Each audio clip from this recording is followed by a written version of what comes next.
Quando è che cambierà? Quando si passerà dall'impianto e l'ottica assistenziale del mondo delle disabilità all'ottica del riconoscimento dei diritti del mondo della disabilità.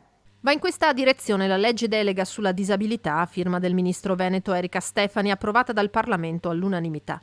Un traguardo non scontato, come ha spiegato Stefani, intervistata dal direttore di Media Nord-Est, Luigi Bacialli. Non mi sono presentata al Parlamento con un disegno di legge dicendo questo disegno di legge Stefani è così, è entrato, così deve uscire. Sono arrivata con un contenitore da riempire.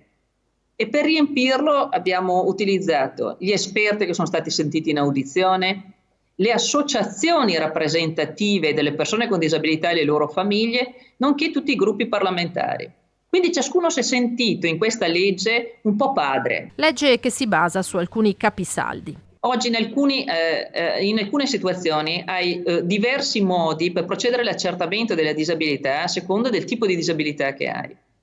Quello che vogliamo fare è creare un unico tipo di procedura.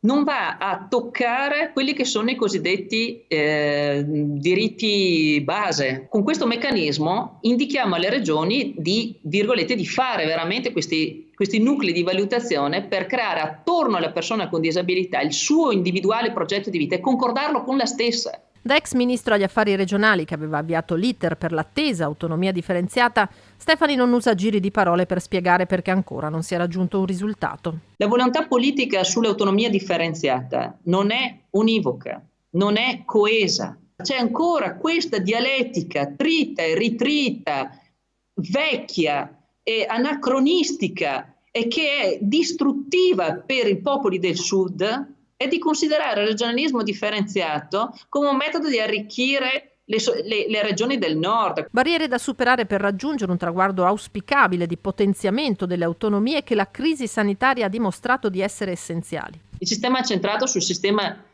dell'epidemia sarebbe stato devastante.